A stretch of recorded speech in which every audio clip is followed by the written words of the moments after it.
Cinebois to Cinnamon, episode 72. 72. 72. I hope you're well wherever you are, whatever you're doing. Yep. Hi. Hi. This week, The Brutalist. Brutal indeed. Very much so. Yeah. It's a 3-hour, 35-minute epic that spans, I think, about, is it like 25 years or something like that? I probably should have researched that. Oh, yeah, a long time. Yeah. It certainly seeks to justify the runtime. Yeah. It is a film with a lot to say. Yeah. It's a film about the incongruent relationship between art and capitalist enterprise. Oh, yeah, okay. The immigrant experience. Yeah, okay. Set against the backdrop of a world scarred by the horrors of the Second World War. Yeah. It was a very tiring experience. Not necessarily in terms of quality, but in terms of scope. Not just in, obviously, the aforementioned length of the film, but the themes as well, the sheer breadth of ideas. Yeah, it's heavy. It's heavy. It's difficult to digest at times. It's like a sourdough. The cinematic equivalent of sourdough. Definitely. I don't know if Corbett would be particularly happy about that. The director, not Ronnie Corbett. Yeah, no. Well, who I believe has passed away anyway. Yes. So I'm not laughing at his passing. Yeah, we'll have to ask. We'll get someone into a séance and see what he thought about it. Yeah. And also be talking about other films that have sort of familiar ideas or themes. So other films that kind of flirt with ideas of the immigrant experience. Okay. We've got a couple of examples across different genres, which I think will be interesting. Yeah. Also, as the Oscars are just around the corner, a week on Sunday, I believe. Yep. We thought we'd squeeze in a little chat about that. Yeah. It's not something we're that fussed about, really, I don't think. Not speaking on your behalf. No. As I've got older, I've got less... I'm same. sort of less interested in the Oscars. I basically wake up the next morning and check. Yeah, and that's it. And okay. Yeah. No surprise there. Yeah, exactly. 9 out of 10, that's very much the same case for me, yeah. Ordinarily, I have about as much enthusiasm for the Oscars as I would licking dog urine from a rose bush. But I felt that as it was, we're going visual, we'll push ourselves, Yeah. Flip the table round. Yeah, I know. That was one of the... By the way, thank you for everyone's enthusiasm and constructive feedback regarding our first effort. Actually, it was really nice. Quite a lot of sort of active responses. Yeah, it was lovely. Yeah, so thank you. Thank you very much. We flipped the table round. We're sort of almost in kissing distance. Oh. So that, I think... Hopefully the echo problem's solved as well. We'll find out. 72 episodes in and we're still wrangling with the same old shit. There's still so much more to come, including...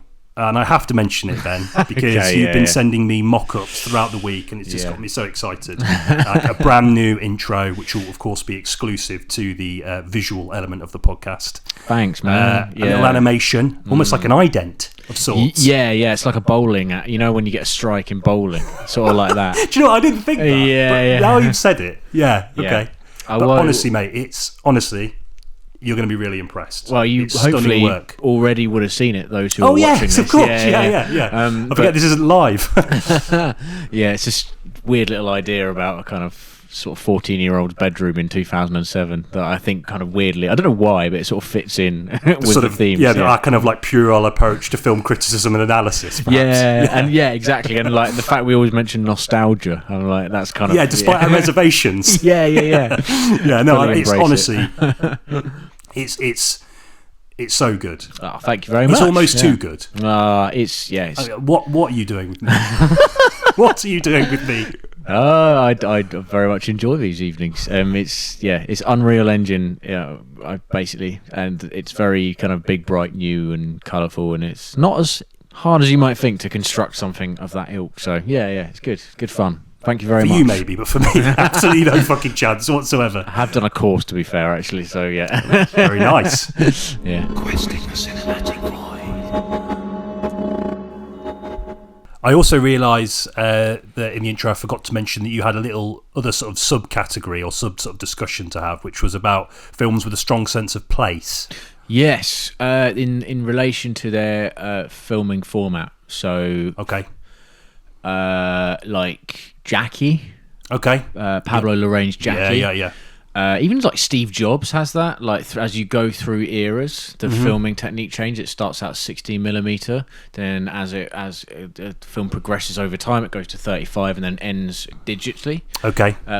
Jackie was filmed with cameras of the era. I think it's the 60s, right? When he was 60s, 70s. Yeah. When JFK was assassinated, to kind of emulate that. The style of the time, so it's kind of a nostalgic thing. Here's that word again. And this film does that. It's shot in VistaVision, which is basically, imagine film going through a camera, having light pass through it. It's vertical. VistaVision is horizontal, so it uses more of the frame. It was usually used for like VFX plates, so Star Wars used it so it could crop in a lot and not lose any detail.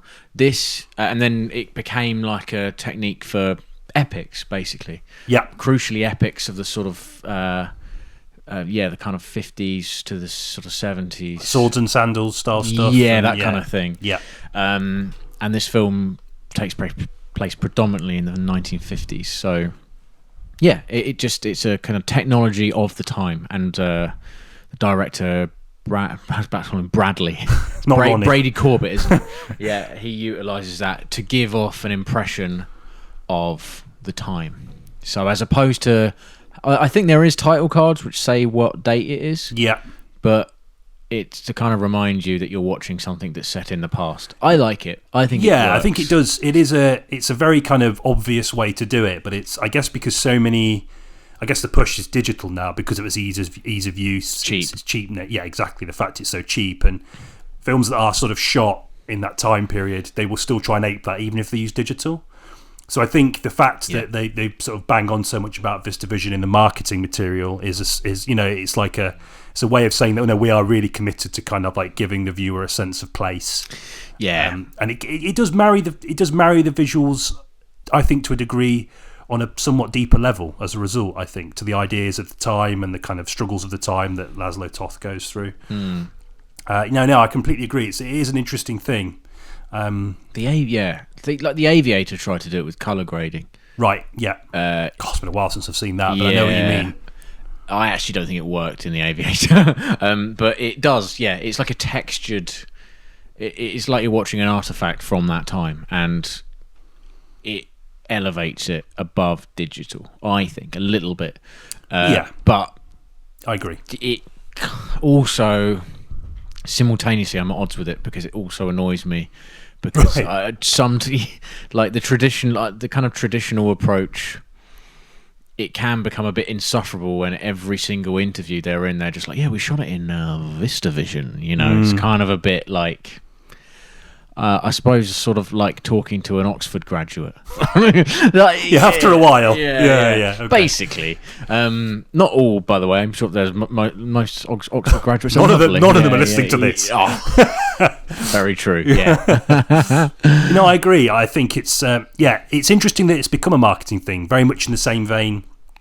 I think we've spoken about this many times, but the use of the one take. It does seem to be this kind of very sort of small kind of collection of cinematic techniques that seem to be very marketable. And I find that quite interesting, given that, and again, I don't want this to sound sort of like big-headed or anything, because knowing this kind of thing doesn't make you anyway, it doesn't justify being big-headed, but not a lot of people are really familiar with the filmmaking process per se. No. I think a lot of people don't realise how difficult it can be. Obviously there's harder jobs, but it can be difficult. Yeah. And also how time consuming it is. Yeah. And how much time there is just sort of standing around waiting. And that does kind of demystify it a little bit. So it's quite interesting that they're very selective about the kind of things that they bring to the fore in the marketing material of films. Yeah. It's almost like saying, and in a way, deservedly so, like, look at how much harder this was. Look at the amount of time and effort and the sheer scope, or indeed the craft. Look at our commitment to like presenting a time to you.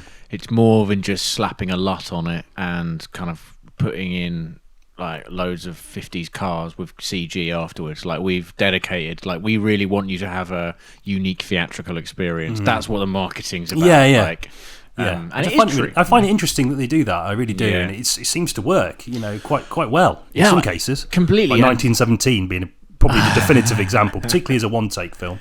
Birdman as well, you know. Yeah, that was a big thing. Yeah, the marketing for that and like people told them that couldn't be done. You know, there's a lot of stories about that.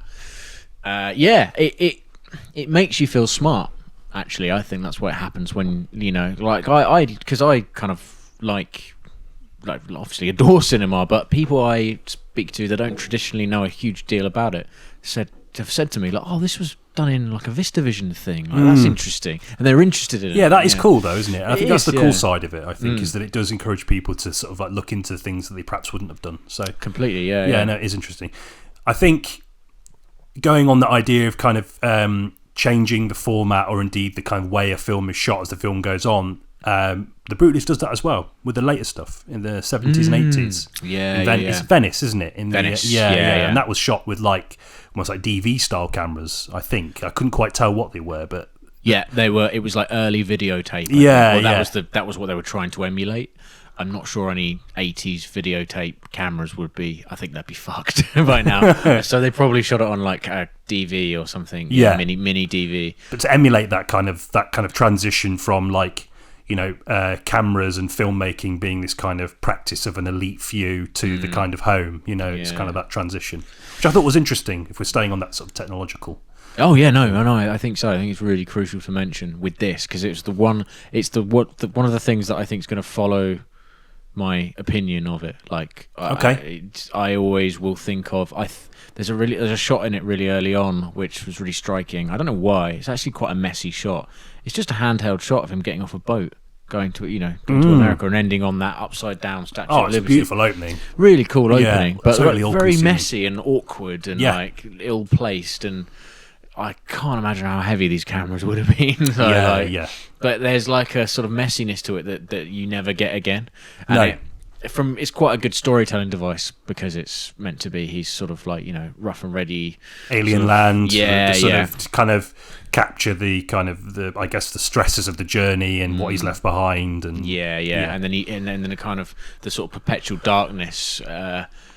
Slowly gives way to him, like a kind of this sort of shining bastion of light happens, and it's like he's in America, and then that's when the camera stops moving. It's like, oh, okay, I know what you were doing there.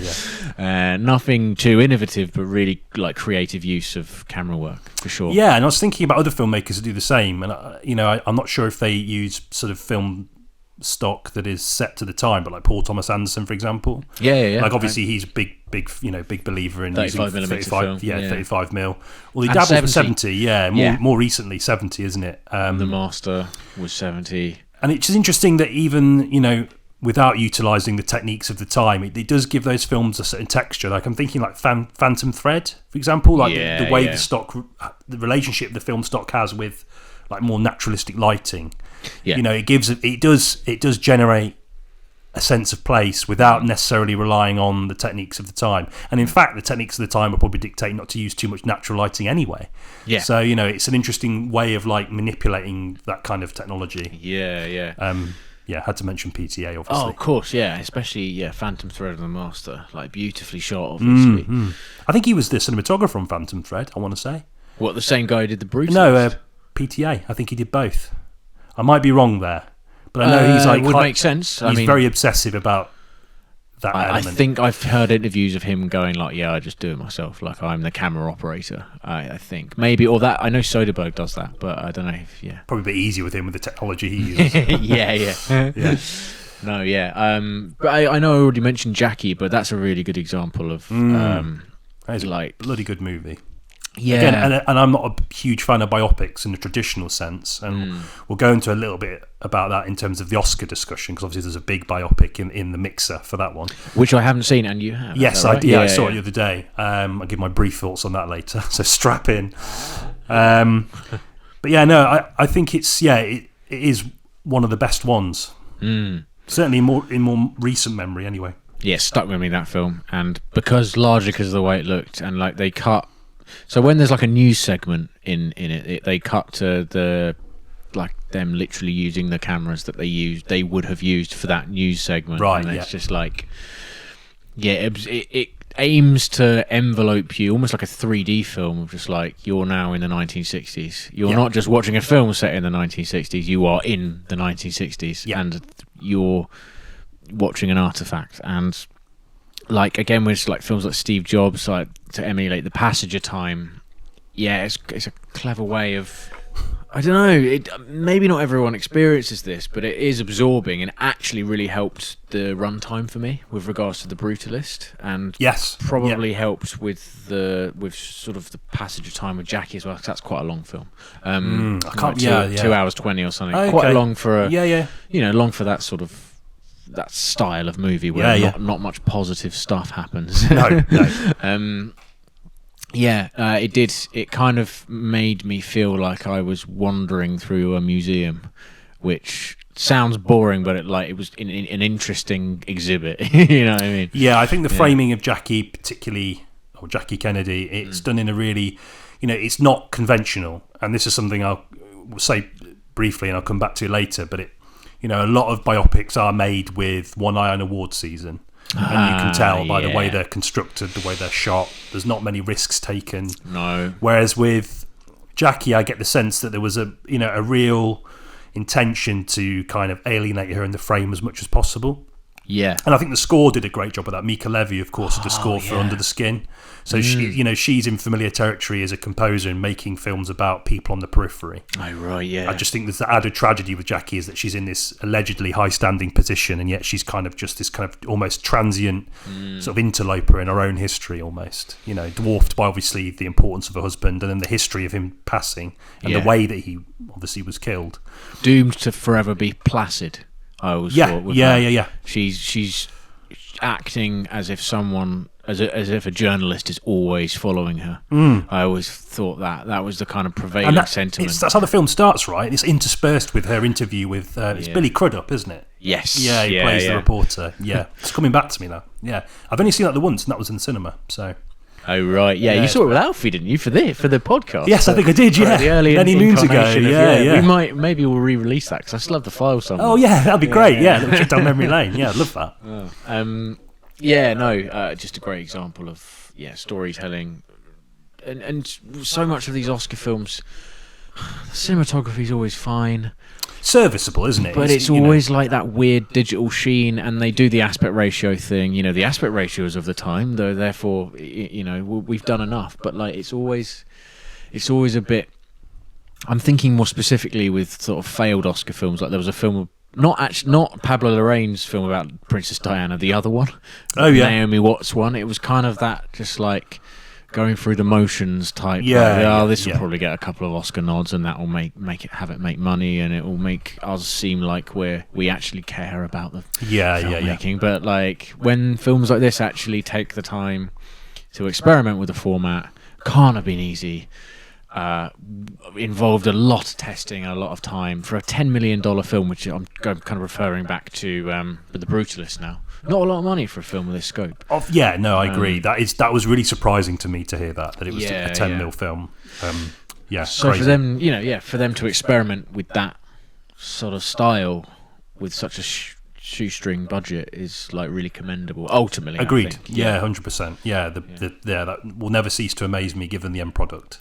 Despite my reservations, which we'll get into later, it is a tremendously ambitious and striking film. It does not look like a film that cost 10 million to make. No, it looks like 50 at least. 100% agree. Yeah. So thinking more about the sort of themes of one of the central themes of The Brutalist. The sort of films about the immigrant experience. I think it'd be good to preface our review of The Brutalist by talking about them a little bit. I'm sort of semi-aware we have done this before with Return to Seoul. Was it that episode? Yeah, and another one as well, I think. Oh, right, okay. We went to the watershed quite sort of close to... we had two trips to the watershed where... past lives as well. Yeah. So we're aware that we've discussed this in the past. Because we're filming it, we can get away with just talking about it again. Yeah, you might have forgotten about what we said. Yeah. So we just reminded them. Yeah. I was kind of thinking about the different sort of, I guess, subcategories. And I know that's a bit of it's a bit reductive in a way, talking about film in that way. But so there are many different kind of films about the immigrant experience. If you think about it in the case of The Brutalist, and indeed many films about people coming to America. It's about the American dream becoming a nightmare, isn't it? Essentially. That seems to be a very common thread throughout a lot of films about people who come to the country that promises so much and doesn't deliver. Yeah. Despite the kind of, the just sheer scale of the kind of, or I guess the kind of ubiquity of the idea that, going to America and working hard and you will find riches. Yes. It's like the earlier version of wanting to go to Mars and mine their resources. It's the same idea, right? New frontiers. Yeah, which is an idea that, America is built on. So I guess that kind of makes it gives it a sense of gravitas and appeal that perhaps no other country could have offered at that, particularly at the time of The Brutalist, while The Brutalist is set. Yeah, oh yeah, definitely. Another one I thought was like people adapting to their environment and having to deal with, how people perceive them in their environment, which is a big one. If you think about something like The Old Oak, for example. Oh yeah, okay. We also discussed that. We have a while ago. But dealing with people of differing views and perspectives on them being there, basically. So and the reasons for why that might be. And another big one, which I think Return to Seoul we kind of covered a little bit, but it's the kind of the struggle to sort of simultaneously adopt your new cultural identity whilst holding on to your own and or the one of your family from your country of origin or the country of your family's origin. Yeah, like sort of bend it like Beckham. Yeah, exactly. I have talked about bend it like Beckham in the past already, but it does surprising depth. Yeah, analyze that very idea. Yeah. And of course, then I guess in the most extreme kind of example would be films that are just about being treated terribly as a result. Yes, of your difference. So a film that I've kind of been thinking persecution. Yeah, persecution, absolutely. So a film that kind of came to my mind quite a lot when thinking about it. That particular idea was District 9, oddly enough. I mean, not oddly District enough, because it is a pretty overt. It's obviously a very overt. It's not subtle, but but it's a very. It takes that lack of subtlety into a direction that was never really done before. Yeah, the idea of District 9 obviously being District 6 in South Africa. Apartheid. The sort of clearing out of a entire population of people. And then relocating them for the betterment of their oppressors, essentially. Under the guise that the new place is better as well. Yes, the new which place of course it probably won't be. Yeah. It's like hurricane relief tents and stuff. Yes, yeah. I've been kind of in the process of gathering sort of ideas for this episode. I've been watching a lot of clips and refamiliarising myself with the film. I probably haven't seen for well over a decade, but a few things really stood out for me. Is that thematically, I felt it really held up. Visually, it's stunning in terms of design. Yeah, the effects are still unbelievably good, given up the budgetary constraints on the film. I know it wasn't 30 million. Yeah, I mean, fucking hell.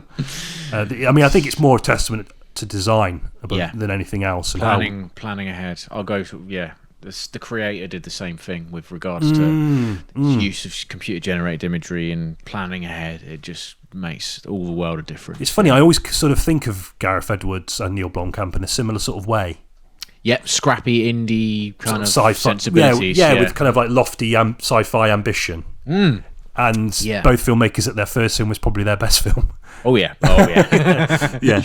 But yeah, it really struck me how sort of the film still absolutely nailed all of the things that it set out to do. In terms of its kind of like the marrying of this kind of sci-fi plot with real world history.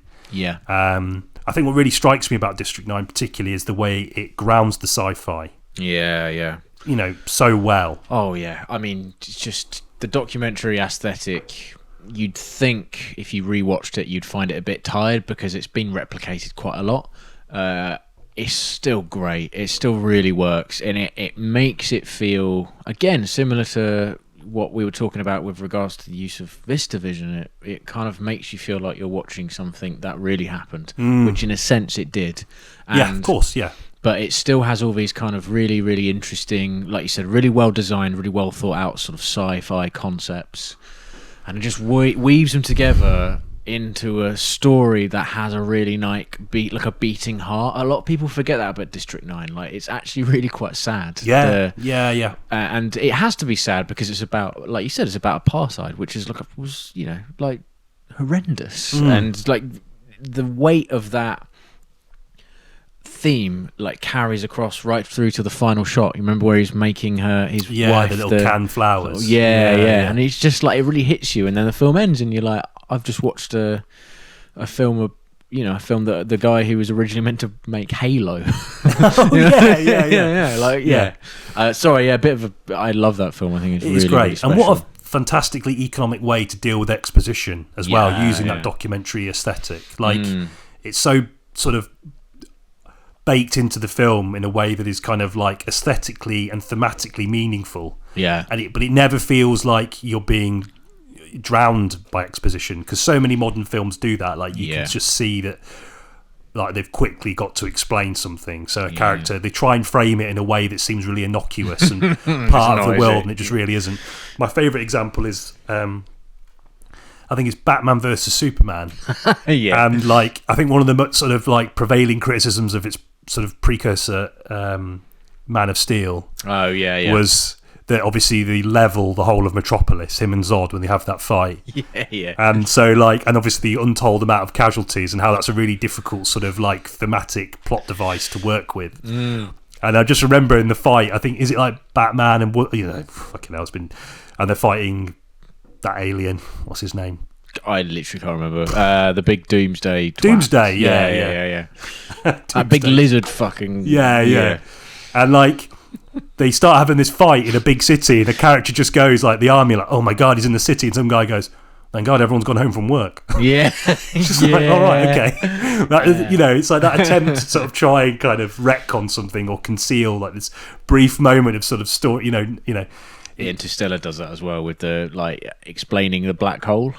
Do you remember? Oh god, yeah. I love Interstellar, but it is really guilty of that. Yeah. And something I don't think people criticise Nolan enough for. Yeah, he doesn't handle exposition that well, I don't think. No. And again, it's a blockbuster, like you've films are great despite it, but I mean, like blockbusters, you're always going to be able to see the sum of its parts. Like, you're going to be able to identify what the sort of intention of most of the lines of dialogue are.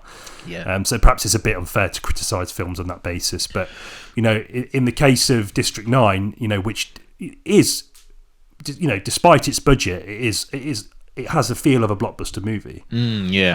I just thought it was a really great, smart, and economic way to handle the exposition. Great film, and it just really sort of surprised me again, because it's so long since I've thought about it. Yeah, I think its strengths lie in the characters and the way the characters navigate the world. Like you say, very naturalistically. They're all quite horrible at the beginning. Like, they are effectively racists, or the equivalent in this world, trying to evict their prawns, right? I think there's a slight thing about the South African accent being quite naturally sort of friendly that helps you identify with them despite them being literally horrible. Yeah. And then as the film goes on, obviously there's a moral flip that occurs, and the way it does it is so good. So, like, by the end, you're totally with. His name's Vickers, I think. Yeah, Vickers. Yeah, Charlton Copley. Charlton Copley. He's great in it. He's never done anything. He was just like a mate of Neil Blomkamp's, wasn't he? Yeah. Mad. No, and excellent use of very lofty themes, difficult themes. I think he represents, Charlton Copley's character represents that kind of, like, whilst he might outwardly not have those views or beliefs, like, he has to kind of, like, represent them if he's going to get anywhere in life. Yes, so, for like, his job, yeah. So he could quite not necessarily quite easily, but he could leave his job if he really wanted to. Yeah. But I think he's almost managed to convince himself that what he's doing is a good thing. Yes. And that almost kind of keeps the kind of demons at bay for him, and it he hides behind a clipboard, doesn't he? Yeah, which is why so many of the horrible things that have happened in history, most of it is perpetuated by people like that on the ground level, who might not necessarily hold those beliefs, but they are perpetuating them. Just by the virtue of being there or being part of the machinery that is, pushing those people out into somewhere that's probably going to be worse than where they are at the moment.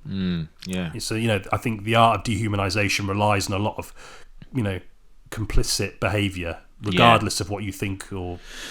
Yeah, and to see that facade break down as the film goes on is really like kind of sort of warms your heart. Yeah, it's one of the sort of great moments in the film, I think. When he's explaining to his name's Christopher Johnson, isn't it? Yeah. And he's explaining to him that these new tents are just horrendous and going to be much worse. It's just like touching moment. Yeah. Oh man, I love that. I just love that film. And I remember seeing it at the cinema, and I was excited for it because of the aforementioned Halo connection, and it really surprised me. And it was one of those films I passed around the playground. And everyone, like, we were sort of I was like 14, and everyone kind of gave it back to me and thought, it was good. That I got like a really positive response from it, which was nice. Yeah, almost as if I made it. Yeah. Sticking with the idea about kind of like. The way people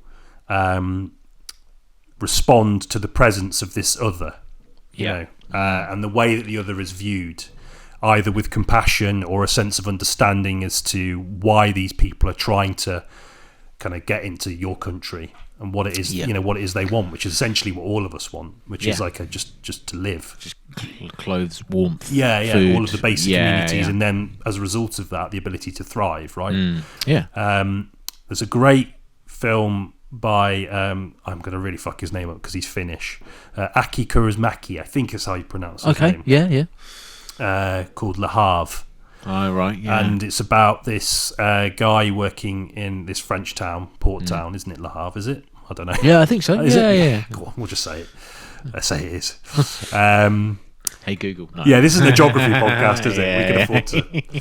Sorry, Dad. He's got a geography degree. Okay, yeah. Maybe you could like write us a scathing email. And he's someone that's living in relative poverty. He's a shoe shiner. He's struggling to sort of get work. People look down on him because of the nature of his profession. I think shoe shiner is, I guess, kind of like in a kind of face value, a profession that is looked down upon, literally and metaphorically.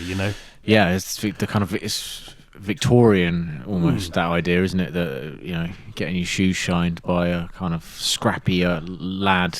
There are a few professions that I think underscore the kind of dynamics of power in society than a shoe shiner. Yeah, like cleaning someone. As a visual metaphor. It speaks just volumes, doesn't it? I remember Nolan uses it. Again, we're ragging on Nolan, but it's like a really brief kind of like thing. Joe, when they're in the Prestige, and in the Dark, I was going to say in Dark Knight Rises, when it's like that kind of like Wall Street in Gotham, and one of the terrorists is shining those two insufferable Wall Street twats. Oh yeah. I thought, that's like a sort of very It's Glenn Powell, isn't it? Yeah, it is. Yeah. What a weird turn for him. I guess you got to take the roles as they come, right? Sally Hawkins is in the Phantom Menace, so Is she? Yeah. She's like an extra in it. Oh really? Yeah. No. Sorry. Yeah, no, it's totally. No. Keep that in. And so, he's living in relative struggle. His wife's really unwell.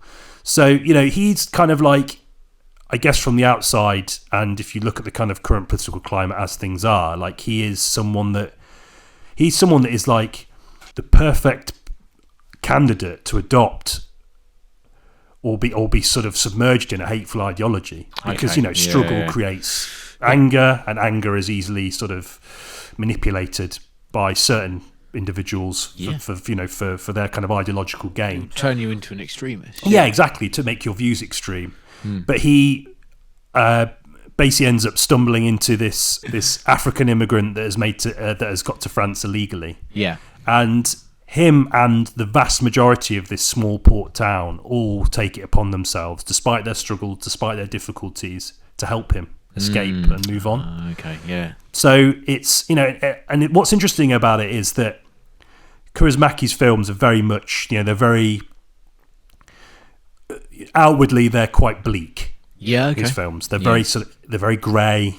They tend to sort of wrestle with themes about kind of alienation and not just in the workplace, but in like wider life. A lot of his characters are lonely. They live in these kind of like really bare, crumbling sort of domestic spaces, and but his films do snatch at moments of humanity, and they are really meaningful. And his films are also very funny in a sort of very kind of like the word sort of dry humour. Generally, you say, "Well, this person's got dry humour," it usually means they're just a bit of a twat. Right. Like, okay. Whereas actually in this film, or in most of his films, the dryness is like really well balanced and completely. It's so well honed because he's such a fantastic filmmaker. Yeah, right. That it's not devoid of heart, but it's hard to find the heart, and you have to kind of like stick with it. And his films are just fantastic. But this film is perhaps one of his more heartwarming. Okay, yeah. But it doesn't completely give in to kind of saccharine sort of ideas. It's still very realistic about the chances of this immigrant and the struggles that he's going to have. But the fact that a community of people who are struggling, whose lives aren't great, sort of come together and help him. Yeah, I think is testament to this sort of idea that that even if people are struggling, that doesn't mean they don't have compassion, and it doesn't mean that they're all going to surrender to this idea that it's someone else's fault, including people that are in just as difficult, or if not a more so difficult situation than they are. Okay. It's a really wonderful mediation on that, and it's really funny in parts. And very sweet film. I recommend people check it out, and his films more broadly. He's one of the greats. He's, you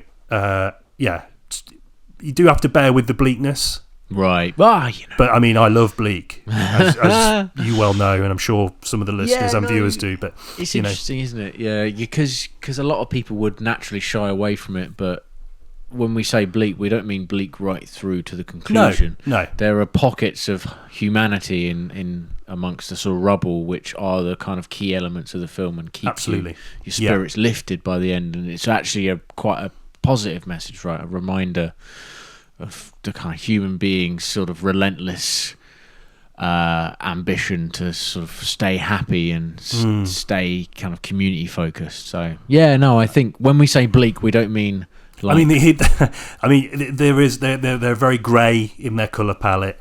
I mean, it's Finland, so okay, yeah. Not that Finland's grey. Sorry, Finland. I don't mean it like that. Doesn't get as much sunlight as. No, this is true. His films are cold. I mean, but I think. His films are about the relationship between the economic system we live in and people's lives on a very granular level. So, that it's a reality for a lot of people. They're like, and of course his films do have a kind of like a dryness to them. Yeah. But they are just wonderful. I really can't recommend them enough. I don't really feel like I'm selling him very well here. But this film, particularly in the context that we're talking about, is a great example of kind of the sort of flickers of humanity you find even in struggle. Man, that good, sounds good. Good stuff. Yeah. Bit of a left turn. Yeah, it isn't. I guess it's about the immigrant experience. It's about more of a kind of the sort of the gold rush. Okay. Have you seen Eureka, the Nicholas Roeg film? Do you know what? It's the only one of his films I haven't seen. So it's about what happens. Again, it's sort of similar in terms of the prospector's sort of idea of what this is going to do for his life, right? Mm-hmm. Striking gold. Okay. Kind of similar. Again, it sort of has echoes of There Will Be Blood, although obviously it was released a lot earlier. What happens when you're successful? What happens when the immigrant experience ends in you earning a fortune? Right. What that can do with regards to your sort of sanity and your attitude towards wealth, your attitude towards other people, your sort of moral compass. Yeah. So what like how much do you have to make before it ends up all being yours, not an asset to be shared? And it's like, it's very cynical in that way. It does have that kind of classic theme of paradise has its price, right? And this chap strike gold and ends up just being miserable. The whole second half of the film is him just being a rich, miserable bastard, right? Okay. And there's a really great sequence at the beginning where literally there's a river of gold. He's in this sort of like mine shaft and he strikes and a river of gold literally like falls over him. It's a very sort of literal metaphor. It wasn't very well received, but I really enjoyed it. What period of Rogue are we looking at here? 1983. Okay. So trying to think of that in relation to Don't Look Now. After Don't Look Now, 10 years after Don't Look Now. Oh wow, okay. Yeah. After Man Who Fell to Earth. Right, okay. His career never really recovered. I mean, he did The Witches, but like his big hitters had happened, basically. Okay. But it is really fascinating, and like again, it has that similarity of being quite sort of epic in scope, and you're very much following one person. Is it sort of frenetic in its editing and sort of visual flourishes? In the first half, big time. Yeah. Okay. It's classic Rogue in the first half. It really tapers off in the second half. Okay, it becomes quite sedate as this man becomes more miserable, and it is quite a useful filmmaking technique in that way, but it isn't an easy second half watch. Okay. Yeah. It's a film that comes up in a lot of wish lists and a lot of things. It said, have you seen this? And I'm like, no, not yet. And I kind of forget about it. So I'll get on it, because that particular period, I mean, it's quite a long period of him, isn't it? He didn't make that many films over that time, but everyone he's made I've loved. Yeah, it is good. Gene Hackman's in it as well. Oh, okay. Yeah. And like Mickey Rourke makes an appearance. Okay. Yeah, just worth a go. I mean, it's not, when I say the immigrant, not an immigrant in the sense that anyone is kind of persecuted. It was very much the opposite. Yeah. A kind of invading army sense. But yeah, it is worth a go. I like it. I don't think enough people talk about it. But no, I mean, yeah, you very rarely hear it come up when you talk about Rogue. It's Don't Look Now. It tends to be the main one, and the Australian one, which I've forgotten the name of. Walkabout. It's embarrassing. Oh, that's all right.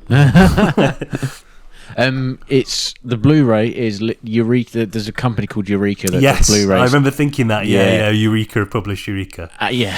Which is quite funny. Yeah. And they had to really, but yeah, that's good. Good stuff. Good, clean fun. Right, in the interest of brevity, should we get into? Yeah, let's talk about the Brutalist. It's we've got a lot of ground to cover. Yes. In the spirit of the film, we have a lot of ground to cover. Oh yeah. We sort of said it was. Both of us, I think, share the sort of sentiments that it's a knackering experience. Yeah. And I think it's not just because of the sort of thematic element. I think it's the visual thing. Also, the score. The score is very, there's a lot of kind of like thumping orchestral fluctuations and a lot of kind of like that kind of bursts from dialogue or busyness. And it is a film that it feels like purpose made to be overwhelming. In every sense of the word. It's quite relentless. Yeah. And which I admire, like from like just this, reservations aside. And my reservations are slight. It wasn't enough to kind of like, leave me coming out of the cinema disappointed or anything like that. But leaving them to one side for the moment, it is admirable just how exhausting the film is. At points it's almost the pace is almost like sort of Safdie Brothers level of like intensity. Yeah. But it's like it just doesn't stop. No. At the end of the first half is just this kind of like sort of 5-minute long montage of progress and progress and progress and progress to the point where you get sick of it. And I think that's the idea, really, is you're sort of sick of this, like this train. You're just on a train that isn't stopping at any stations. But then it does slow down again a second half slowdown, I feel. It is quite difficult to stomach that at times, and not because of the length, because of the content. I guess it's kind of to reflect that ceaseless growth, isn't it? There's almost like a mechanical thudding. It's like a metronome. Particularly in the first half of the film, it is this kind of ceaseless post-war progress that America enjoyed more than anyone else in the world at that time. It was one of the few countries that obviously it endured its fair share of suffering in the war as a result of obviously sending people off to fight. But, I always, I remember when I went to the grave sites and like on the beaches in Normandy. Oh, yeah, I've been there, you can tell which country is financially not struggling, because like the English and the French sort of grave sites are very understated, not in a way that sort of detracts from the their purpose. Gentle, aren't they? Whereas the American one is like marble, there's like fucking like cenotaphs and all sorts, and it's all very grand, and the landscape is intentionally sort of scarred is the wrong word, but it's the most built of there's like that sites, like there's all kinds of like sculptures, and there's almost like it's all of them were kind of overwhelming for obvious reasons, but you really do get a sense of where America was in that time by the way they choose to honour the memory of those that passed. And I think if you think about that in the context of the film, there's so much growth and it's almost unregulated, unfettered, just constant. And the kind of the driving force of that is like labour from people from overseas or from people that are, not necessarily, their work isn't necessarily going to be remembered, But the appeal is that you can come to this country and help build it, and through helping to build it, you can bask in the kind of the reward, the collective reward that will eventually come your way. Yeah. And it's kind of like, it's kind of conditional on you kind of surrendering yourself to that idea and not having too many ambitions that are too personal, and almost kind of like surrendering those ambitions and also surrendering your identity, almost surrendering where you came from, surrendering your trauma. Yeah. Leaving all of that at the door, because we don't need that when you come in. We need you just to work, Yeah. And it's particularly striking to me in terms of the identity is when he meets his cousin. Yes. And his cousin's changed his name, and his cousin's wife is almost quite... she's from like Minneapolis. Yeah, and she's almost kind of like, I think she is interested in him for a while, but then she becomes quite suspicious of him and is uncertain. It's almost this idea that, that the welcoming arms of America aren't quite, that it's not what it seems, on a ground level. There's a lot of suspicion and uncertainty about this kind of force, particularly people from Eastern Europe, many of which, of course, were sort of fleeing, or the kind of aftermath of the kind of the Holocaust or the resulting Russian occupation. And I think there's obviously the growth of the ideological schism between capitalism and communism. There's a lot of the sort of fledgling Red Scare and all that kind of stuff. There's all that kind of idea, and I think that weighed so heavy on the shoulders of people who were just coming to the country for a better life. Yeah. And the initial kind of burst of enthusiasm on America's part slowly starts to give way to suspicion. And like, well, what are you doing then? Why don't this is America? You're meant to be living the American dream. Why hasn't it happened yet? What's your ideological position? Are you a friend of America? Are you here to make it better, or are you here to derail its progress? Yeah. Which is something Toth receives directly, isn't it? As he kind of rises the societal ranks under the careful stewardship of a kind of like well-established kind of American capitalist played by Guy Pearce, who I think is one of the standout roles in the film, actually. Great, really good, the whole cast is largely excellent, but I mean, obviously a lot of the focus is on Brody as he's the main character, but I really thought Pearce stole it for me. He holds his own in scenes with Brody, and which isn't easy to do. When Brody's firing all cylinders, he's good. Oh, Brody's great. Yeah, Brody is like just a sort of pleasure to watch from an acting point of view. Yeah. But then Guy Pearce sort of shoehorns his way in, and he stays, and he holds his own in a way which I wasn't expecting, because so much of the marketing material was focused on Brody, him like with the sparks. Kind of almost already an iconic poster. But no, Guy Pearce's character is actually really interesting as well. He is, yes. But the way in which, just to go back to what we were saying, of course, we got derailed by Pearce. Unbelievable, thanks. Cheers, Guy. Yeah. It's like he's asked pretty up front by like people in the community, or like there are concerns about his ideological belief system and this, the idea, America's this free country. It's almost like I think Toth slowly begins to realise how that isn't the case at all. Yeah, it's less, obviously it's far more subtle than obviously fascist Germany was, and the resulting, of course, Stalinism, or Russian occupation was. But you're escaping these kind of regimes, or the memory of those regimes, into something that's a lot sneakier and has its own kind of, the oppression is hidden. Yeah, at least at first. Yeah, it's his creative ambitions which get hampered, don't they? Yeah. And it's sort of reflected in that. There's a moment where he has like a huge argument with a rival architect who's there more to soften the financial blow. Yeah, he's not really interested in the artistic practice of architecture. Yeah, which is like a well-established theme in a lot of films.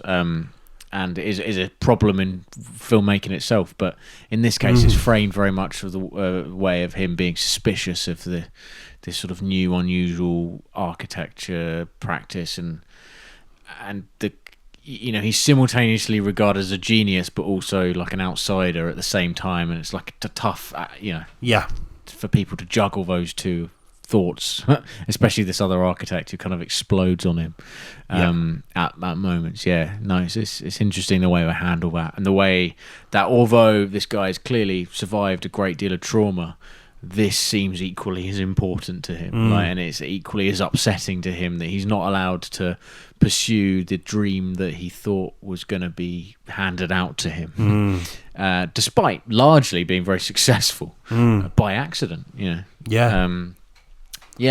think it's sort of clever how they weave that into the film. Not entirely. I don't know if the runtime justifies that, but they do a good job of making the stakes feel really high for this guy. It's just one building, but it does feel you really wanted to finish it, and when there are delays, it is frustrating, to the audience member as well. Yeah, absolutely. Because those delays are representative of a lot of the themes we've just discussed. It's the idea that be able to express oneself is kind of, well, that's all well and good, but how much is it going to cost? And he even asks the architect that challenges him, what did you make? And it's like a shopping mall or something like that. Think buildings that are completely devoid of artistic integrity. I mean, you go to any modern fucking shopping centre, they all look the same. They're not there to look pretty. They're there to provide adequate spacing for like 9-story Claire's accessories. Do you know what I mean? JD Sports. Yeah, exactly. Like, they're not there for the kind of things that Toth believes buildings should be there for, as kind of expressions of time or place, or indeed trauma or memory, and ways to kind of like maybe reflect on that trauma, and and not allow oneself to mind just to be busied by the freneticism of that comes with like living in these kind of systems where you're frittering over stuff that's just inconsequential and doesn't matter. Like it really feels like he wants to build these kind of big, kind of imposing structures that confront you. And by being in them, you can sort of reflect more soulfully about the nature of your life and the nature of your experience, which is completely at odds with that architect. Indeed, a lot of the kind of, I mean, I don't really know a lot about the kind of architecture of the time necessarily, but the way it's framed in the film is that a lot of it is just being slapped up to facilitate industry, business, commerce. The grinding wheels of capitalism, basically. Keep them oiled up. Whereas Toth is completely at odds with that. Oh yeah, he's There's a thing, urban sprawl, which is like cities expanding almost like a tumor, like not with any sort of structure or long-term goal in mind. It's just like expansion. Yeah, a kind of sort of over privatization of stuff allows things to grow without things like access being considered. That sort of stuff. And that is generally, you get the feeling that is what is happening in America at the time. And then you have this guy who's sort of very, very respectful of the craft, and that is nice to see. And from the point of view of, I think a lot of this film echoes the sort of sentiment of being a filmmaker as well, I imagine. Yeah, Guy Pearce is is a producer. Yes, or someone that claims to have your best artistic interests at heart.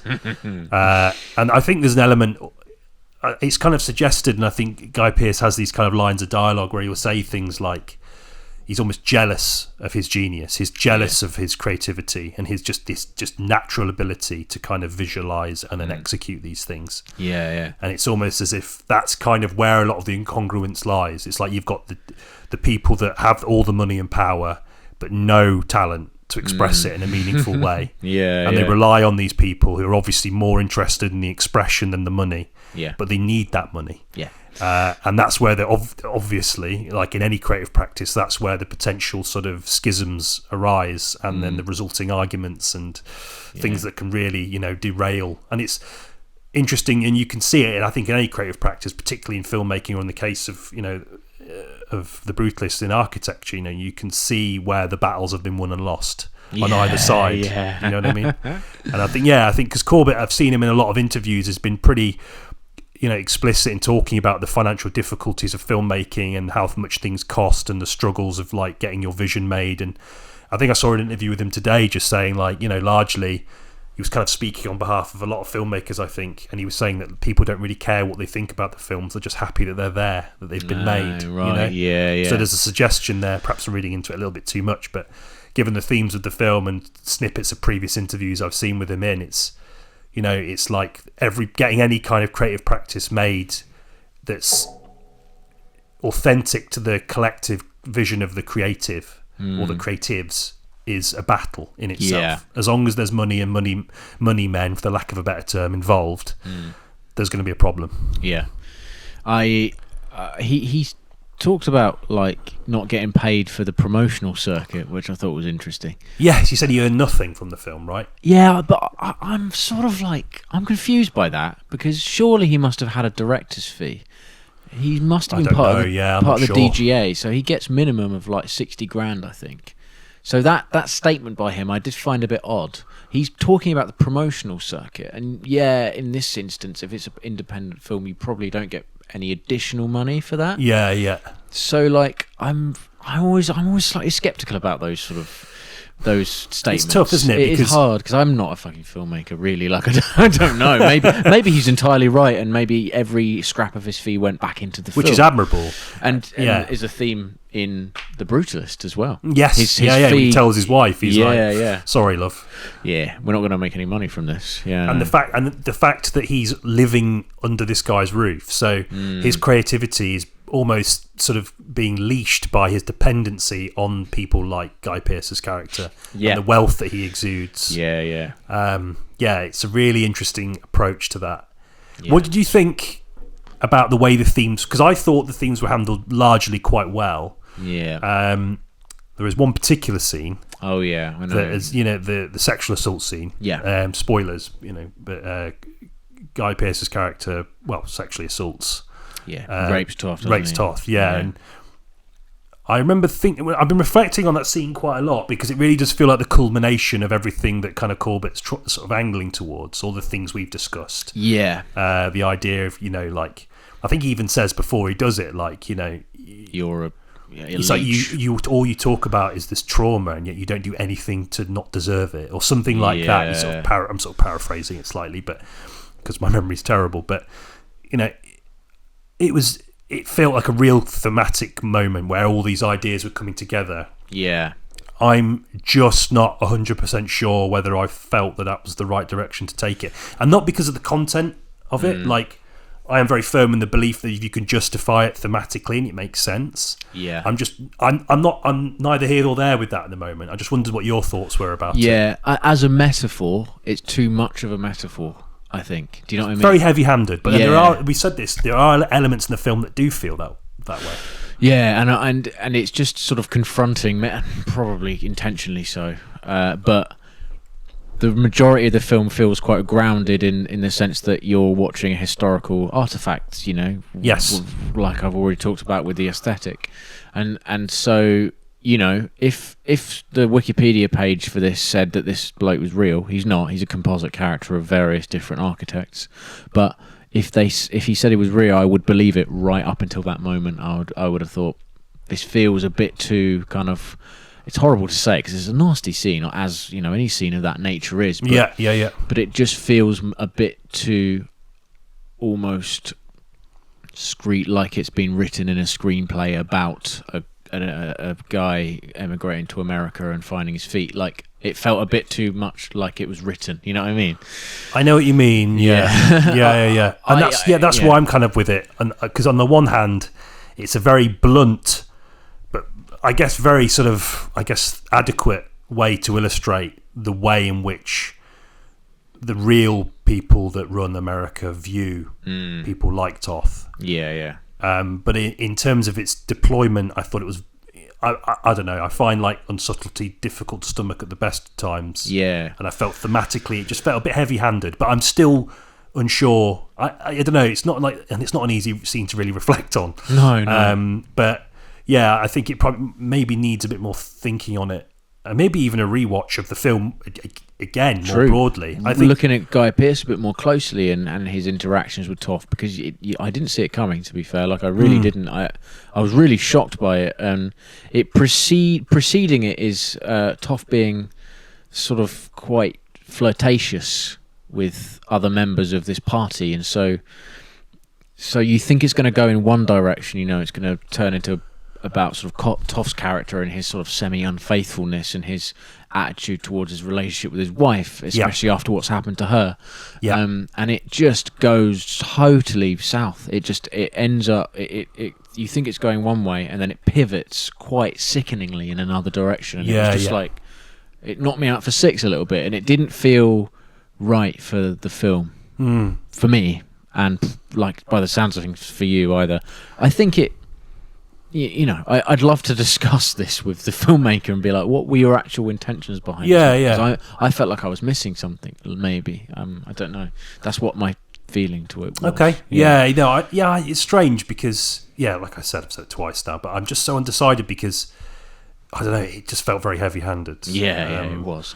Perhaps with deeper reading into it, we might find somewhat more justification for it. But I do feel like, and it's a bit of a sort of trite thing to say when you watch a film that there's certain elements that you're uncertain about, but sometimes you can either really solidify your opinions or change them completely when you see it again. And that happens quite a lot. And I think this film, because of its scope, I think naturally you are going to perhaps not have as much, you perhaps not have focused quite as much on certain elements that you perhaps should have, because it does take so much on. I mean, there's the subplot of Toth's opiate addiction and his sexual impotency as well, which is like a theme that grows and then kind of wanes and disappears. And I think all of it, obviously does tie together thematically in terms of the ideas more broadly, but it's a lot to take on, and I think the film perhaps might have been somewhat better served by sort of zeroing in on a couple of those things more. But there's a few loose ends at the end of this that, like you say, don't get explored. But then, is it necessarily is it necessary to have everything explored? I mean, we also talk about the power of ambiguity as it can be, when deployed properly, a really fantastic narrative device, for many different reasons. So it's not necessarily a criticism to say that it's maybe too ambiguous, but it made it feel flawed though for me. It did make me feel like I'd watched something slightly incomplete, which is weird because it's 3.5 hours long. That's a fair point. The intermission helps, by the way. You toilet break. It is good. I liked that about it. Bring that back in films of this length, because it really is a way to digest the first half, because it is split in two for a reason as well. Like there's a definite sort of rise and fall narrative, which is fairly typical of films of this ilk. And it does sort of, it kind of like, it's like a graph. Well, a lot of people have said to me that when I've spoken about the film, the first half is their favourite. Yeah, it was my favourite. I think it was the best. It was really like well shot and well kind of choreographed, nicely paced, and the second half didn't really have that as much. I found myself yearning for that sort of frenetic, that energy. Restless cinematic dynamism. Maybe that's intentional, right? There's a rise I mean, going back to what you're saying about Rogue and Eureka. Exactly. Maybe it's that. So I thought I'd quickly address a few, because I sort of put a poll out on the Instagram. Oh, cool, nice. How many people have? It's supposed to be embarrassing, isn't it? Lee. Oh my god! So dear Lee, a regular contributor on this podcast, dear Cinebois, Radiant. We'll have him on to lighten up this podcast at some point soon. But he said thought it was a great modern American film in the vein of Paul Thomas Anderson. Brody is great, as are the rest of the cast. Looks incredible. First half a 5-star film. I'm assuming he's limited by the kind of nature of the Instagram question thing that I put up. First half a 5-star film. There we go. Second half 4.5, slightly drops off. Could be done with the last part, or final part, sorry, not having Brody in it. Is that the bit where he's really old? Is that what he's making reference to? Yeah, that's a... It's quite an odd moment, and that feels like a sort of explain away moment where she talks about the kind of like the kind of rationale for his creativity and what it means and all this kind of stuff. It's a revelation. Maybe I'm misreading what Lee said, but I mean, I think apologies in advance, Lee. You'd be frothing with rage. But I think I can see what you means. Yeah, I think the ending sort of explained the real intentions of his artwork with a lot of expository, like a speech, right? Like the end of Steve Jobs. Go back to Steve Jobs, weirdly. But it's always finds a way back. Yeah, it's a nice moment. It's sort of at odds with the rest of the film a little bit, but it's meant to be because it's set later on. Was it like the dimensions of it were the same dimensions as where he was in the concentration camp? Yeah. So it's all about him kind of injecting his trauma and his past into this building, marred by the fact that his sort of representation of America, aka Guy Pearce, I kind of got the impression he'd taken his own life in the building. I don't think you ever find him, like it's never explicitly revealed. But which I quite liked, actually. Yeah, I think I was kind of imagining him like Joe, that piece of marble he makes such a fuss about, him like draped across it. I kind of wanted him to be, Did you? Right, okay, I thought that would have been really heavy-handed. Oh yeah, it would have been. Yeah, by this point though, you're just kind of like, okay, you're tying it up with a nice neat little bow. Why not just put his body like kind of almost a sort of the sort of shameful husk of a man who's been recently outed. He's just, which effectively sort of outed is probably the wrong word. He's sort of his predatory behaviour is revealed, isn't it? And in a way that even people like on his societal level find they kind of like leave him, don't they? And in part because of his son's actions as well, who he does something horrible to heavily implied that he's committed a sort of assault on his niece, right? Toff's niece. Yes. Right? So it's obviously again another very literal sort of take on the idea of sort of exploitation. Yeah, definitely. Yeah. No, I know. Fair play, Lee. I agree with you with the 4. I mean, I would actually say it turns from a 5 to a 4, maybe. You know me. I'm a coward. I'm non-committal with a score rating. You exist outside that realm. That's what I'm always worried about. That's what it looks like. I just find it really difficult to give films like a universal score, because if one film's a 4, how can another film that's completely different be a 4? Yeah. Do you know what I mean? I always found that really difficult to reconcile with. I also really admire people that have conviction enough to give a score. So it's not that I think I'm above it. It's just I'm really always worried about. We're talking about Letterboxd, by the way. Yes. I'm really worried about giving too many films 3.5 stars, because it's like my stock. Like, that was all right, kind of rating. I'd say that's very good. 3.5 stars. Yeah. But I just use it very liberally. Oh, right. I use it of just like any kind of horror film that I enjoyed, like sitting on the sofa on sort of Sunday evening, like 3.5. That's a 3.5. Longlegs was a 3.5, for me. Okay. For example.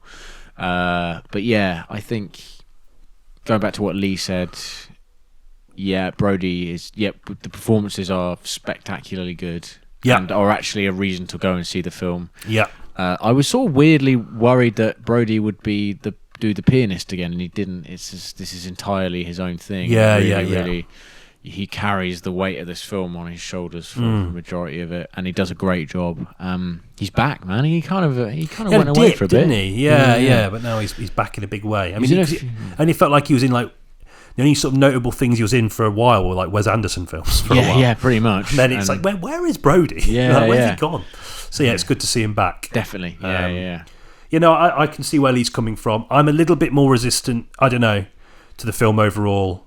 But I think it's, again, to sound trite, I think a rewatch will be really helpful for me with this one. It's one of those, it's really hard for me to have a definitive feeling about, because there's so much I really fucking admire about it. Yeah. There's just a few elements that just niggle me slightly. The kind of, again, the kind of thematically unsubtle and nature of some of the things that are done, and some of the lines of dialogue, Yeah, no, that's totally. And that might be a bit nitpicky, to be fair, but otherwise a real sort of stunning experience. So thank you for messaging, Lee. Thank you, Lee. Yeah. It won't be the last time I say this, but thank God for Lee. Thank God for Lee. Thank you, Lee. Yeah. Seems to be. I mean, I'm not quite sure about the Oscar buzz around it. I mean, the fact that this is doing so well, despite the sort of length of it, is interesting. And we were talking about this earlier on the way to Tesco.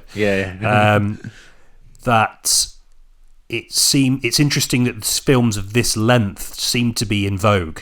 Like people don't seem to be necessarily put off by them. Yeah, it's as a kind of a layperson might look at the runtime and be put off, but it's made triple the amount of money that it cost. So 10 million, and it's made about 31 now. So I think this kind of thing does happen. Like, people go through waves of complaining about the length of things. Like, I remember that being a big debate with Killers of the Flower Moon as well. But the prevalence of TV series and people, the idea of binge watching. Yeah, which is the way the vast majority of people engage with TV series, right? Yeah, completely. Yeah. So I've always found that slightly hypocritical that people would say, "Oh, it's too long." It's like, but you'd happily sit and watch like 5 or 6 hours of a TV show, and there's not necessarily anything wrong with that. But I do think it kind of makes absorbing it all difficult, particularly a TV show. I think, but I think it's interesting. I think you're right to point that out, that perhaps the sort of the kind of the renaissance of like quality drama and sort of in television is perhaps helped longer films become more accepted in the mainstream. I think it's been lavished with praise as this film as well, to the extent where it's quite overwhelming how much people liked it. So it makes you curious to see it despite its length, and you kind of think, like, one of the draws for it for me was like, how have they made this engaging at that length? Because I'm going to go in already in a bad mood that I'm going to have to stay here till 11 on a weeknight.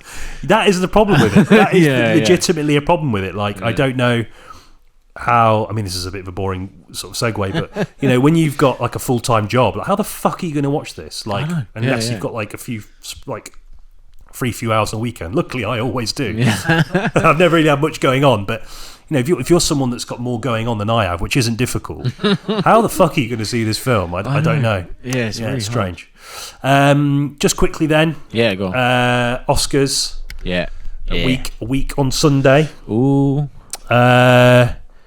Is there anything you'd like to see do well?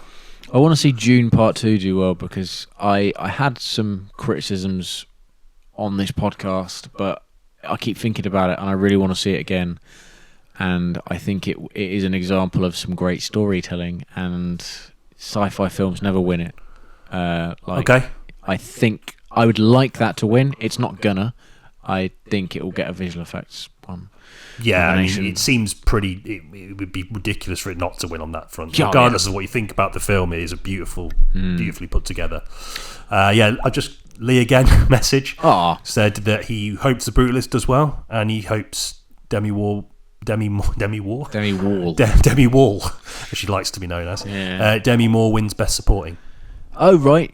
For The Substance. I actually think I would quite like to see The Substance win Best Film, only because I did like the film a lot, and I think we said in our discussion about it a few weeks ago that it sort of it gets a bit ropey by the end, but to see a body horror win a Best Picture, be nice. I mean, again, I don't have very little interest in the Oscars, but it'll be kind of like, okay, be nice. Yeah, do you know what I mean? Like, and I think Demi Moore probably will win it. It's looking like she will. Yeah, I hope she does, and deservedly so, because I think we talked about this in our. I think we mentioned, like, when we're talking about CGI and de-aging technology and all this kind of stuff, and the luxuries that are afforded to male actors. It's obviously a real shame that someone like her was considered like out to pasture, and obviously this film was a response to that. Yes. I just think that she probably will win because of that. Do you know what I mean? It's almost like Hollywood going, sorry. And it's hard not to see. Obviously, she is deserving. She's fantastic in the film. It's not me. I'm not being cynical about her winning it necessarily. It's kind of like, as I always am with these kind of big award ceremonies, particularly the Oscars, it does seem that they're kind of like trying to sort of like play catch up with all the bad decisions they've made in the past. It's almost like a way of saying sorry about that. It's like Scorsese winning for The Departed. Right? Yeah. Really? Yeah. Like, why not? Like, or Phoenix for the 16 Joker. years earlier. Yeah, exactly. Do you know what I mean? Like they make decisions based on like, I don't know. It's knee jerky. It feels knee-jerky. It feels like they're not actually watching the films and with discussing them and analysing them on their own merit. They're watching them within a context of a time and responding to that in a kind of like, we better give it this. Better give it this. Yeah. And that is one of the reasons I'm not quite so bothered about it anymore. There's been some bafflingly bad decisions, like Crash winning for 2006. Crash winning. Brokeback Mountain is, and a lot of people agree with me in this. Like, this isn't like a controversial statement. Like, the best film of 2005.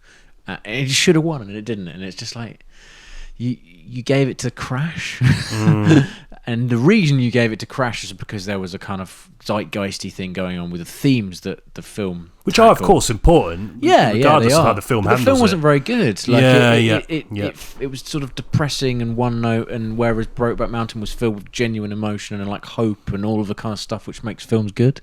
So yeah, I don't know. It just feels like a lot of the decisions are made in a way that would make Hollywood look relevant. Yes, exactly. And again, like I'd be, I don't care about the Oscars necessarily, but I understand the importance they hold in representing like a film's standing and what it means and the kind of legacy of a film. Yeah. And obviously, people in the industry who perhaps made decisions that were driven more by sort of archaic ideas about popularity of a film, as in casting young, sexy people instead of old people. Yeah.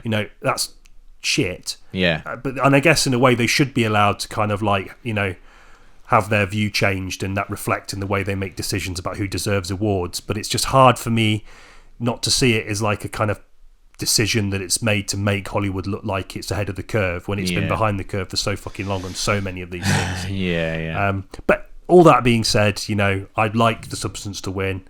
I think she probably will win Best Supporting Actress. Yeah, it's an important film for and it's just a fucking body horror. Like, it'd be great to see a body horror that gets so ridiculous and irreverent in the end. I mean, as much as that kind of didn't work for me necessarily, like, it worked for a lot of other people, and I think just to see that win Best Film would be kind of like, again, when we look at our phones first thing on Monday morning, it'd be one of those things I go, huh. Yeah. Oh, well, there we go. Yeah. Who'd be your pick for Best Film? It's going to be Dune, man. I think it should be Dune. Do you think Dune will win? Yeah. No, I want it to. Okay. Who do you think will win? I feel like A Complete Unknowns is going to... Yeah. I feel like you fucking love a musical biopic. And I saw it a couple of days ago. Yeah. And I make no bones about the fact I particularly hate musical biopics. Right, okay. I find the frivolous mythologizing just totally insufferable. I really hate the way they're purpose built, and they always hinge on a central performance that's apparently quote unquote transformative. It's fucking like, it's just dross. The defining performance. Yeah. Never is either. Yeah. In this instance, and we talk about this because we've done a director deep dive on James Mangold. Yes, he does have the ability to make the familiar kind of comforting and kind of all right. And it's like, I don't think it's a world beater of a film. I do think that Chalamet does a pretty good job as Bob Dylan. Okay. I wouldn't call myself a Dylan super fan, and I imagine there'll be people out there who are far more familiar with his work and have got more of a stake, and their opinion perhaps mean more than mine. But I thought he did a pretty good job. But I don't think he's necessarily deserving of Best Actor. I don't think the film's deserving of Best Film. But I think we've said this before, but like a lot of musical biopics, I think despite the Mangold effect being just about strong enough to stop this film from being shit and actually quite enjoyable in part, they always feel like a half-hearted scroll through someone's Wikipedia page. Yeah, that's a big thing. And I think Mangold gets away with it because of the way he relies on the perspectives of other characters to drive the film a little bit more than just going, look how great this guy is. Okay, yeah, that's interesting. Yeah, no, just a little brief aside, because I kind of wanted to talk about it because I probably won't ever again after this. But I can see that doing well. I can see him maybe picking up Best Actor, Yeah, again, it's the kind of thing. It's like the Oscar is actually for all of his work, not just for the work on this film. I want Dune to win. It won't. I think The Brutalist might nab Best Film. I think personally, just because of the sheer scope of it and the amount of buzz surrounding it. Yeah. It's. I think if it was a horse, I would bet on that because it's like probably the kind of has the odds stacked in its favour more than the rest. I haven't seen Complete Unknown, and I haven't really tapped into its popularity or really engaged with any of the promotional material for it, so I could be wrong. Yeah. It's done quite well. Yeah, I'm not surprised. Yeah, and it's not just people who are, it seems to be more broadly accepted as a good movie. Just a good time at the but Oscar worthy, I don't know. Fuck it, I don't know. There you go. There's our hot take. Yes. Ooh. Yeah. Oh. Don't use our if you're actually betting on the Oscars, which you can't you? Yeah. Oh yeah. Yeah. Don't use our takes. Yeah. I really wouldn't. Questing the cinematic void. There we have it. Then. There we have it. Episode 72 in the can. Very, very warm in here. We've got lights now, and that makes things even sweatier, which I thought was previously impossible. I do sort of wonder if people watching this are just thinking, "I bet it smells in there." I hope not. I bet it stinks. Yeah. I bet it stinks. I'm not sure if it does because when you get used to the smell of a room, and you just accept it. Yeah, you leave and come back. I came back in and after a quick visit to the lavatory, and I didn't detect any aromas. But then I might be just like you say, completely immune to the stench of cinematic discourse. Next week, we are going to do our Hidden Gems episode. So the idea of that is that we both bring a film to the table that we consider hidden, I guess. Hidden and a gem. Yeah, that too. Yeah. And we're going to sort of watch them, watch each other's recommendations and discuss them and why it is that they are hidden and why they shouldn't be. Yeah. I guess. Okay, nice. Go on, hit me with yours. Okay, I've gone for 2003's Shattered Glass. I've not seen that. Have you not seen it? No. All right. I know because you were quite worried if I had. No, I haven't. Okay, so it's about like journalism, basically, a journalistic integrity. And it follows a young, sort of scrappy journalist who's writing for a magazine that's known to not produce errors. I'm joking. Carry on. It's sort of it reminds me in terms of its aesthetic of like sort of Spotlight, really. Okay. It's about that. It's quite elegant. Shattered Glass. Shattered Glass. Yeah. Okay. The main character is called Stephen Glass. I won't say any more than that, but I will say that it utilises Hayden Christensen in an unexpectedly good way. Okay. In my opinion, anyway. Well, he's a bit of an enigma, that bloke, isn't he? Like, he was just gone, and then obviously he came back for the Obi-Wan series. Yeah. Everyone's like, he's back, as if like it was some kind of second coming. I don't know. I don't know. This isn't an anti-Hayden Christensen podcast. No. Despite, my best efforts to change the name to that. Anti-Hayden Christensen podcast. To cinema in. Yeah. Good. I'm looking forward to it. Yeah, Shattered Glass. Not the best title, admittedly, but it's got a good cast. Melanie Linsky, Rosario Dawson. Okay. It's just good. I will discuss it. I know you have a real fondness for early to mid 2000s films. I know. I feel like that's your area, man. Like if I was going to describe your area of expertise in film, it'd be that. Yeah. And you've never steered me wrong yet. Okay. So I'm looking forward to it. Yeah. Very good. Give it a go. It's good stuff. Yeah. What about you then? So mine is a film called Lone Star. Okay. Right. I picked it up on Criterion, no less. And the reason I just took a punt on it. I think it had like a re-release. So what happens with a lot of these films that when they get released on something like Criterion, they tend to sort of appear in cinemas again. And there's a few like Cinema Rediscovered in Bristol? Yeah. So I worked on that weirdly. Oh, did you? Yeah. Oh, nice. So they're really good at like bringing films to the fore that perhaps weren't sort of universally well known. Okay. I just sort of saw it. I really liked the look of it, and I took a punt on it, and I'm so glad I did because it's just like one of those films that feels like a great novel. It's very novelistic in the way it handles its themes. It's basically like a sort of an exploration of like American identity in a very sort of novelistic form. And I'll leave it there, but I think you're going to like it. Nice, man. Looking forward to it. It's just it recently, as far as like, watching films that I've bought, is one of my favourites. Oh, wow. Cool. Yeah, I'm really looking forward to hearing your thoughts and talking about it more next week. Nice. I feel like they're two very different films, so it should be a really interesting discussion. Yes. Looking forward to it. It should be good. In the meantime, thanks for listening, watching. Yeah, thank you. And we've got a lot to look forward to. Yes, of course, the aforementioned, I keep banging on about it, but I just love it so much, your animation, which will obviously, as Ben quite rightly pointed out, you would have seen it already. Also a new microphone.